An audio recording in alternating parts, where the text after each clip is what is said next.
Bismillahirrahmanirrahim. Assalamualaikum warahmatullahi wabarakatuh. Perkenalkan, nama saya Sasliani. Pada kesempatan ini saya akan memberikan tutorial bagaimana menggunakan aplikasi Quizizz.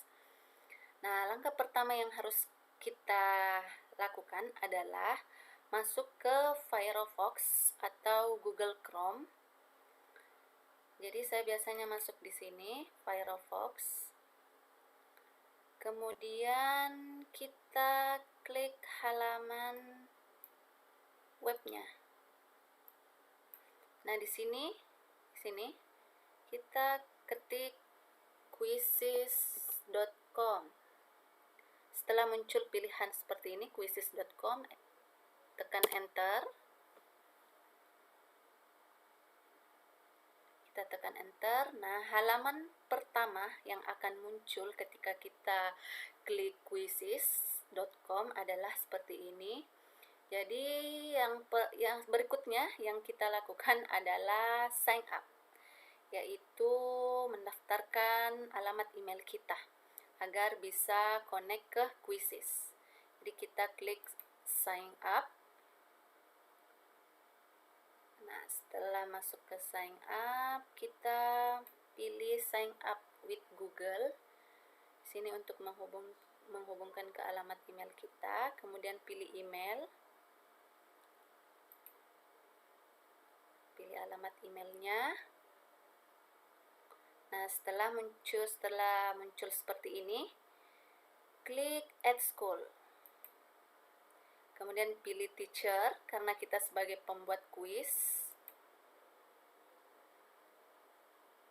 Klik teacher.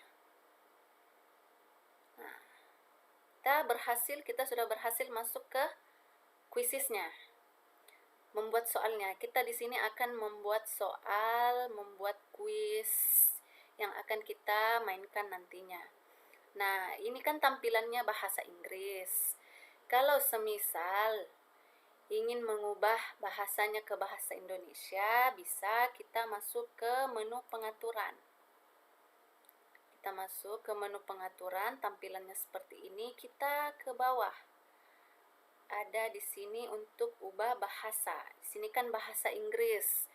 Jadi kita pilih bahasa Indonesia. Kalau misalnya ingin menggunakan bahasa Inggris juga itu tidak apa-apa. Tergantung dari kita sendiri. Nah, di sini sudah berubah bahasanya menjadi bahasa Indonesia. Jadi di sini sudah banyak menu-menunya. Nanti ini ada semua kegunaannya. Nah, untuk membuat kuisnya atau membuat soalnya kita masuk di sini. Bisa juga di sini, bisa di sini.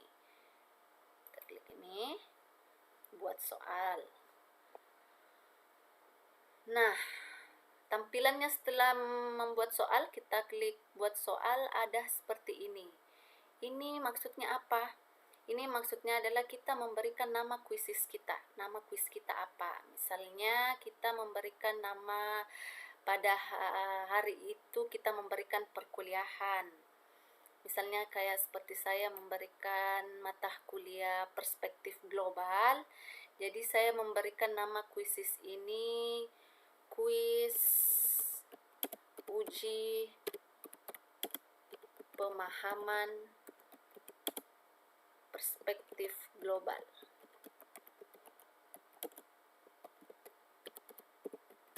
Nah, setelah itu pilih ilmu sosial. Kenapa pilih ilmu sosial? Karena perspektif global itu dia relevan dengan ilmu sosial. Jadi kalau misalnya mau memasukkan soal matematika, bahasa Inggris, fisika bisa juga. Tinggal dipilih saja di sini. Kemudian klik selanjutnya.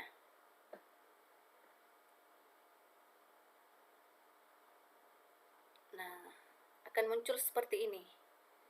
Menambahkan pertanyaan. Nah, di sini kita sudah mau mulai membuat pertanyaan. Kalau kita mau buat sendiri soalnya, kita klik tulis sendiri. Kalau misalnya kita mau mengadopsi dari perpustakaan Quizizz bisa juga, tapi alangkah baiknya ketika kita ingin mengambil atau mengadopsi pertanyaan dari perpustakaan kuisis, itu harus relevan dengan materi yang sudah kita ajarkan pada hari itu. Seperti itu. Jadi baiknya kalau misalnya ingin membuat soal sendiri sesuai dengan materi pada hari itu, kita klik ini saja, tulis sendiri. Nah, di sini akan muncul beberapa jenis-jenis pertanyaannya, jenis-jenis pertanyaan yang akan kita berikan. Di sini ada pilihan ganda, ada kotak centang, ada isi bagian kosong, ada pemilihan, ada terbuka terakhir. Ini bisa semua kita gunakan. Bisa semua kita gunakan. Jadi kita coba dulu pilihan ganda. Kita pilihan ganda. Di sini ada tempat nanti kita akan berikan pertanyaan, kemudian dengan pilihan-pilihannya. Di sini ada durasi waktunya.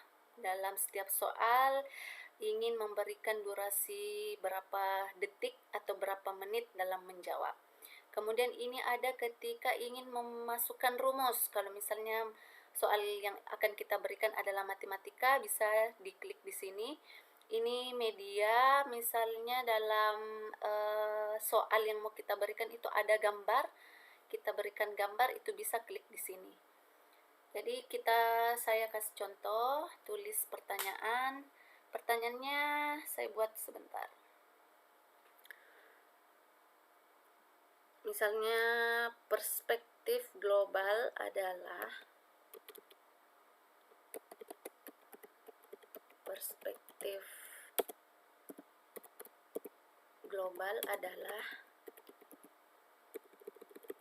tinggal kita pilihkan jawaban di sini apa. Misalnya perspektif ini hanya contoh ya.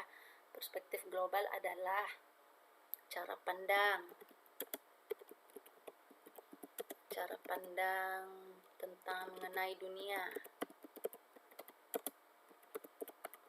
Kemudian pilih lagi cara pandang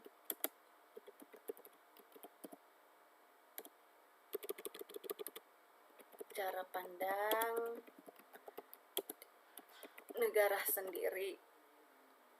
Kemudian cara pandang. Jadi tergantung kita mau soalnya seperti apa. Tadi ini saya cuma memberikan contoh sedikit saja.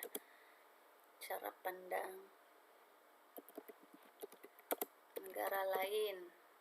Kemudian cara pandang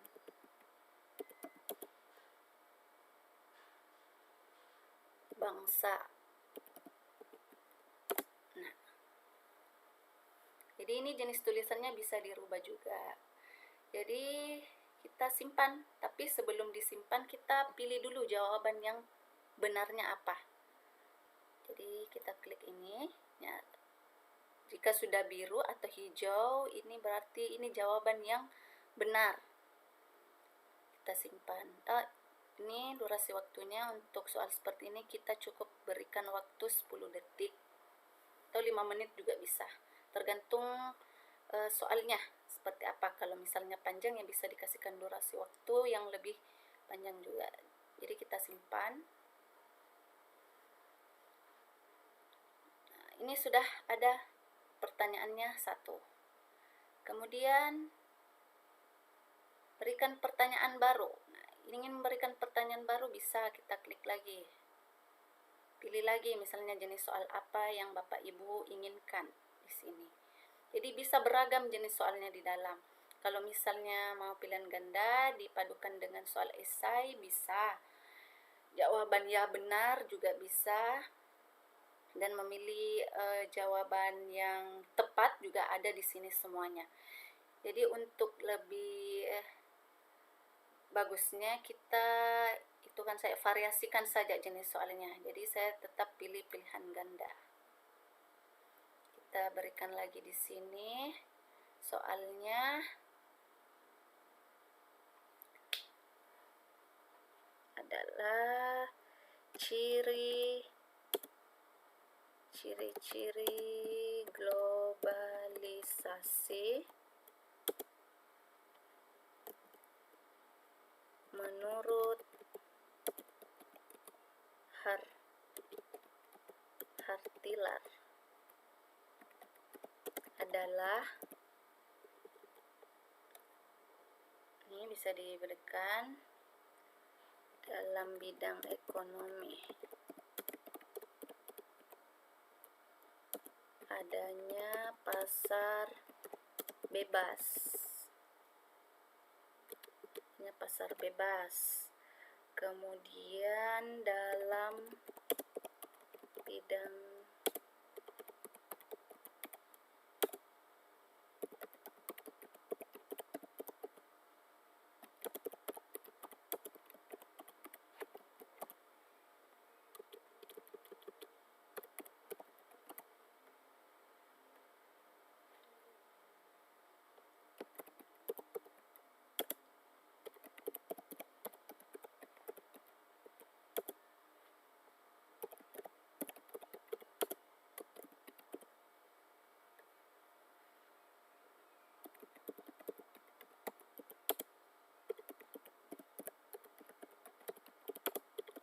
pendapat.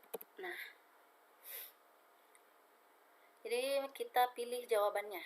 Jadi ini hanya contoh ya Bapak Ibu. Kita pilih misalnya ini. Durasi waktunya kita beri 20 detik. Jadi bisa berbeda ya tiap soalnya, kita berikan waktu berapa. Kemudian simpan.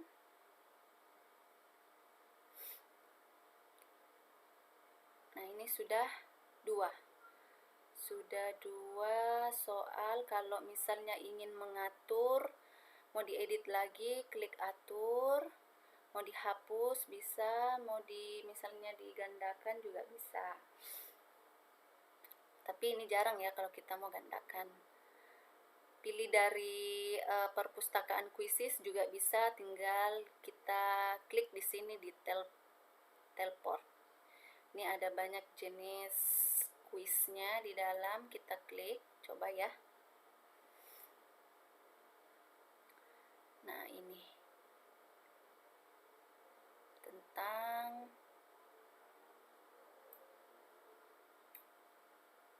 perspektif global.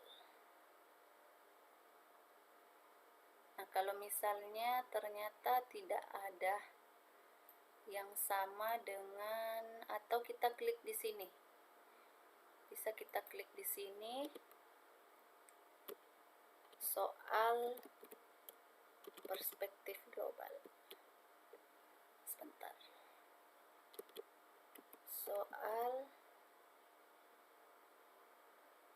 Sebentar ya.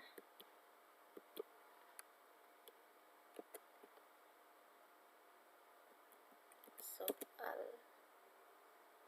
perspektif global, kita klik enter. Di sini akan mencari. Nah, ini dia. Pemanasan global. Oh, ternyata tidak ada soal mengenai perspektif global, yang ada hanya pemanasan global. Nah, kalau misalnya tidak ada di perpustakaan, kita kembali saja.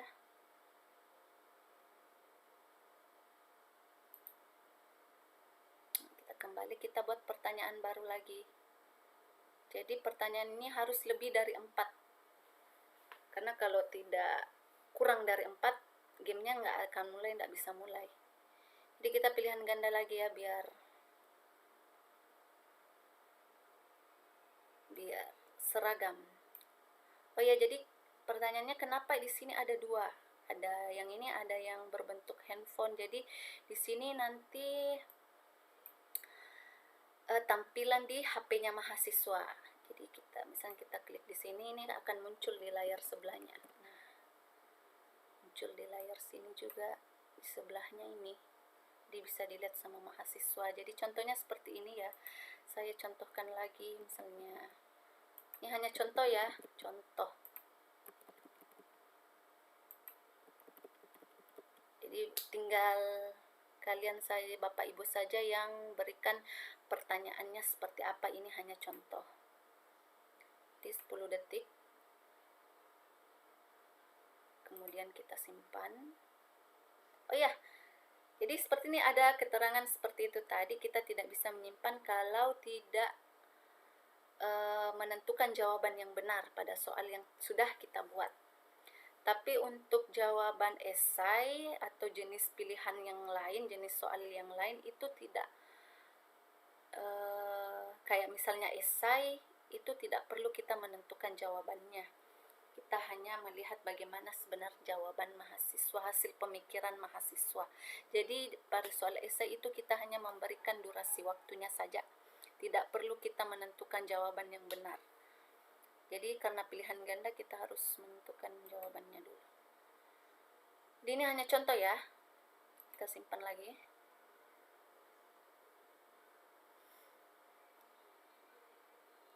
Oke, jadi sudah 3 di sini.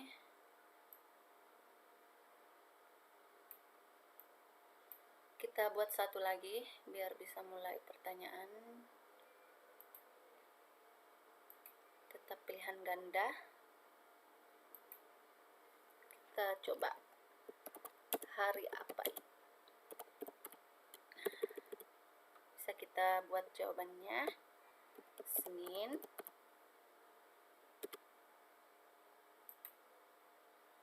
Selasa, Rabu, semua salah.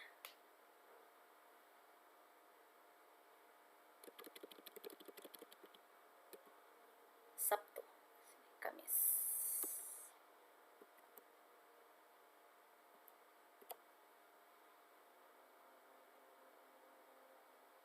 Nah, kita pilih lagi, misalnya hari Kamis. Kita beri waktu 10 detik. Kemudian kita simpan.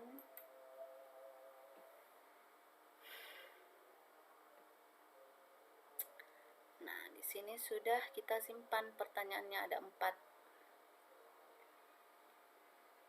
Nah, kalau misalnya kita ingin memberikan gambar kuisis kita, di sini bisa. Jadi terserah kita mau tersimpan gambar apa. Misalnya kita mau simpan gambar kita juga bisa sebagai ikon bahwa ini adalah soal kita, tapi bisa juga menggunakan gambar-gambar yang berhubungan dengan materi pada hari itu. Jadi kalau misalnya sudah membuat soal, langkah selanjutnya adalah kita pilih ini, kembali. Tampilannya seperti ini, jadi kita harus dulu tambahkan ikonnya. Ikon seperti apa? Kalau saya mau masukkan saja gambar yang ada di gambar saya, karena ini merupakan soal dari mata kuliah saya. Sebentar, saya pilih.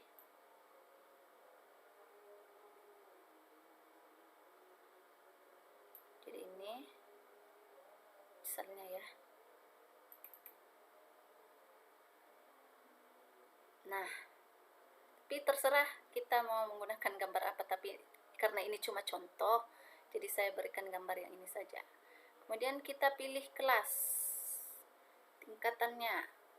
Kita pilih universitas, karena mahasiswa yang akan kita berikan. Nah, kemudian siapa yang bisa melihat kuis ini? Publik, kita pilih publik saja. Karena kalau misalnya pribadi, ini hanya dilihat sama kita saja, tidak bisa dilihat oleh mahasiswa nantinya. Kita pilih publik. Jadi kita simpan.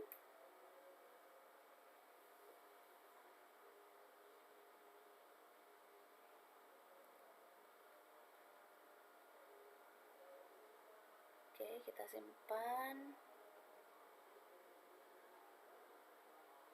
Nah, setelah disimpan akan kembali ke sini, ke awal halaman tadi kita masuk ke kuisis. Di sini sudah ada soal kita. Di sini sudah ada soal kita, kelas kita atau kuis kita yang akan kita bagi nantinya ke mahasiswa.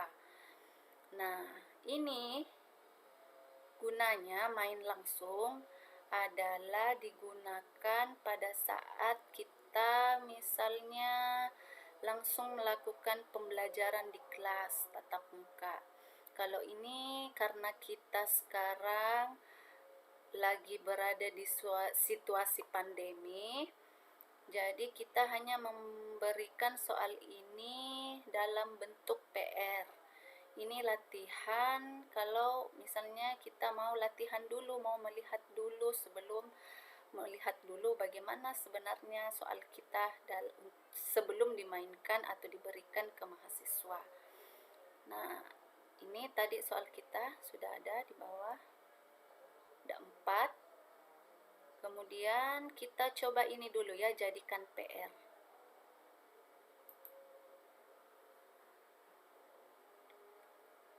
Jadikan PR, karena kita berada di sistem pembelajaran daring atau pembelajaran online, jadi baiknya kita memberikan PR atau lewat homework.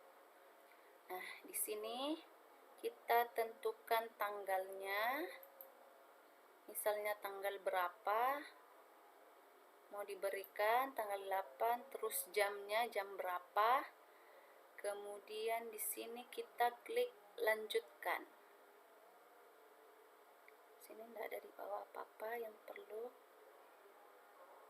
Siswa, di sini ada pengaturan, beberapa pengaturan, jadi terserah Bapak Ibu mau mengaturnya seperti apa.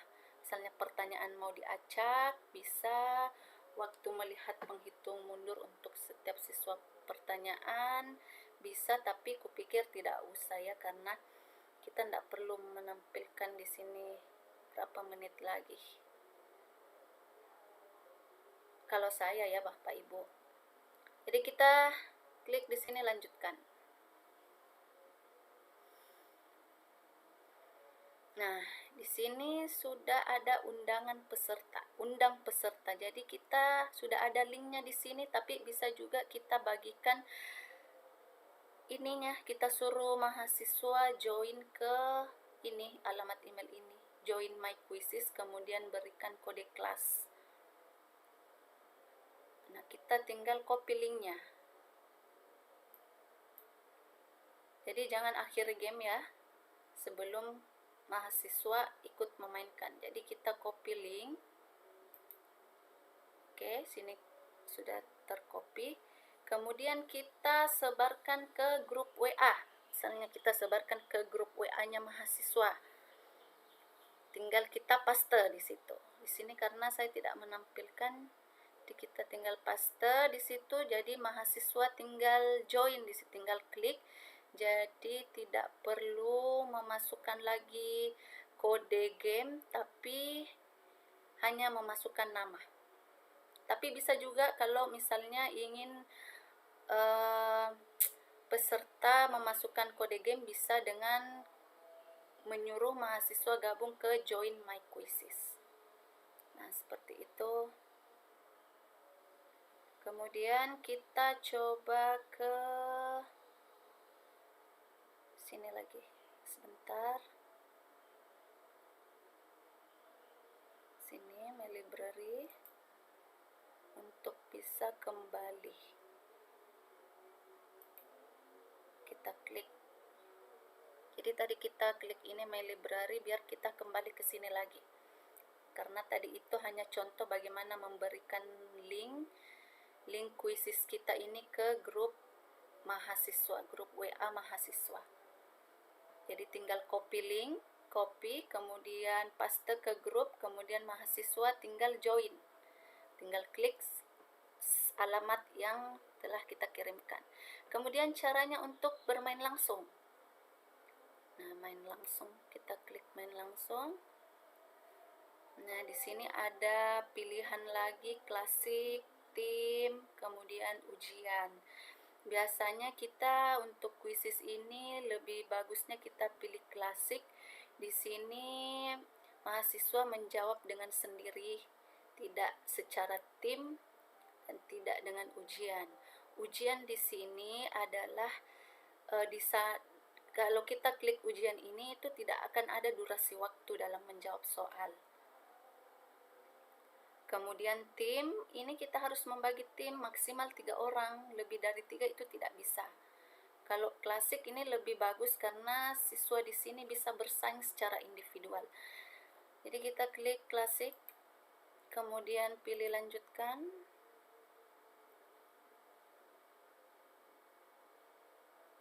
Nah, di sini sudah ada kode game. Kode game yang nantinya akan kita berikan ke mahasiswa. Nah, di sini main langsung.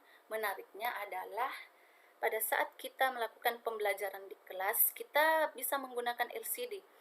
Jadi ini akan tampil di layar LCD kita di kelas. Jadi kita tidak perlu menyebutkan kode gamenya, mahasiswa tinggal lihat ke LCD atau ke proyektor kode kuisnya, dan mahasiswa tinggal join di sini, join my quizzes atau join quizzes.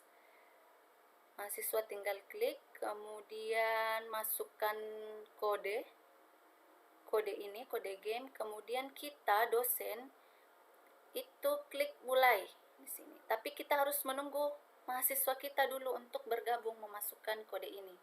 Jadi misalnya saya sebagai siswa di sini menggunakan HP dan saya masuk di Google.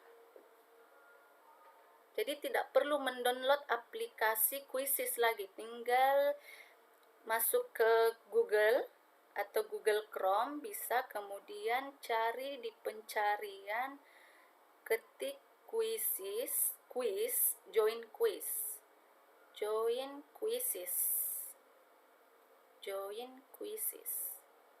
Jadi Z-nya di belakang ada 2 ya, bukan 1. Join quizzes. Nah, setelah muncul join quizzes, kita menginstruksikan mahasiswa untuk join game. Jadi untuk guru tampilannya akan tetap seperti ini. Kita menunggu mahasiswa untuk bergabung. Jadi berapa mahasiswa kita di kelas itu kita tunggu sampai mereka semua bergabung. Jadi saya jadi mahasiswa, saya join game. Nah, tampilannya seperti ini ketika jadi mahasiswa. Nah, di sini ada masukkan kode game, masukkan kode permainan. Nah, kita klik 46463 kita klik masuk sebuah game, kemudian masukkan nama sebagai mahasiswa. Oke, saya sudah klik di sini nama saya, kemudian klik mulai game. Nah, di sini akan muncul nama mahasiswa kita yang sudah bergabung. Jadi jangan diklik, karena kalau kita klik ini akan menghapus siswa kita keluar dari game. Jadi kita terus menunggu jumlah mahasiswa sebelum kita memulai game ini atau memulai quizzes kita. Jadi kita tunggu misalnya 37 mahasiswa, kita tunggu 37 mahasiswa. Di sini akan nampak nama-nama mahasiswa kita. Nah, pada saat sudah semuanya bergabung, kita dosen atau kita sang pembuat kuis, kita klik mulai. Kita klik mulai. Nah, tampilan di mahasiswa sama seperti ini.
Sampai di sini kan soalnya sudah selesai dijawab oleh mahasiswa, jadi otomatis akan muncul peringkat di sini. Kayak tadi itu kan langsung muncul kartu siapa pemenang atau siapa berada di posisi pertama.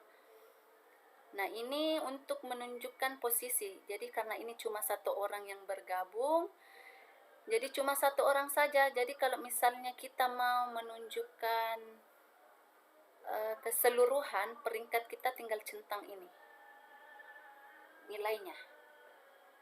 Jadi setiap soal muncul berapa, misalnya Sasliani dalam menjawab pertanyaan nomor 1 dia hanya memerlukan waktu 3 detik. Soal kedua 4 detik. Soal ketiga seperti itu. Tapi kalau tidak mau tinggal dicentang saja. Nah, di sini akan muncul peringkat berapa tiap mahasiswa. Nah, setelah itu kalau misalnya mau unduh hasil skor agar hasilnya, skornya ini bisa kita jadikan referensi untuk nilai tambahan mahasiswa pada materi kita pada hari itu. Jadi kita tinggal unduh hasil.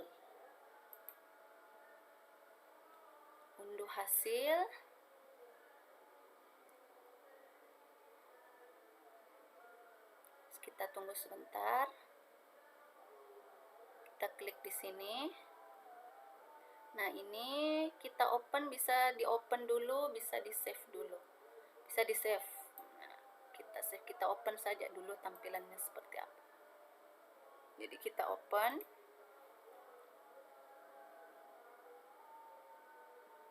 Jadi di sini jelas ya skor mahasiswa didapat berapa tiap mahasiswa itu. Nah, ini ada muncul seperti ini. Ini karena tadi yang bergabung cuma satu orang, jadi hanya bisa dilihat seperti ini. Seperti ini saja. Ini ada lembaran keduanya lagi. Kedua. Nah, ini. Jadi semua skor atau siapa posisi teratas itu bisa tampil nanti di sini. Oke, kita tutup.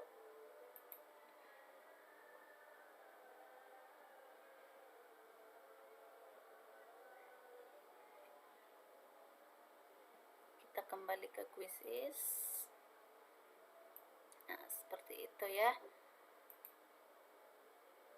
Jadi kita bisa lihat nilainya, ketepatannya tadi ada berapa persen dari seluruh pertanyaan. Kalau kita sudah mau keluar dari sini, statistiknya, kita klik keluar.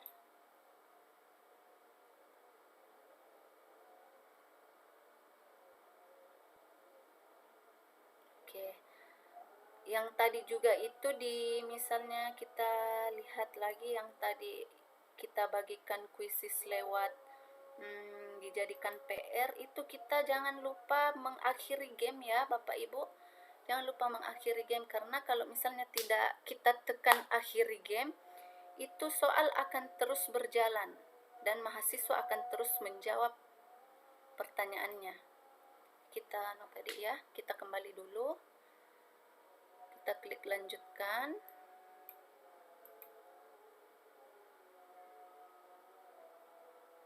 Nah, ini. Kalau kita sudah membagikan link, kemudian mahasiswa sudah join, jadi kita harus menunggu sampai mahasiswa itu selesai menjawab soal, dan kita jangan lupa pencet akhir game. Kita klik akhir game agar game yang kita sebarkan ke mahasiswa itu sudah tidak bisa digunakan lagi. Nah, seperti itu Bapak Ibu. Nah, di sini kalau kita sudah akhiri game dari link yang sudah kita bagikan di grup WhatsApp, ini akan muncul hasilnya seperti ini. Nah, karena saya tidak ada mahasiswa yang bergabung, jadi tampilannya seperti ini. 0%. Kalau misalnya ada mahasiswa yang menjawab, ini ada ketepatannya berapa, kita lihat. terus kita klik ini. Nah, di sini kita bisa lihat nanti di sini statistik mahasiswa kita dalam menjawab soal. Kalau di sini kan tidak ada partisipannya di sini. Jadi bisa juga ketika misalnya mahasiswa sudah selesai menjawab, otomatis akan muncul hasil. Kita bisa unduh lagi sebagai dokumentasi kita dalam memberikan nanti mahasiswa nilai ketika di akhir. Nah, seperti itu tutorial bagaimana menggunakan aplikasi Quizizz. Semoga bermanfaat dan bisa digunakan di tengah pandemi ini. Apalagi kita sebagai pengajar itu dituntut untuk bisa mendesain atau efektif serta efisien dalam memberikan pembelajaran daring. Jadi semoga tutorial ini bisa membantu Bapak Ibu sekalian untuk menerapkan aplikasi Quizizz ini di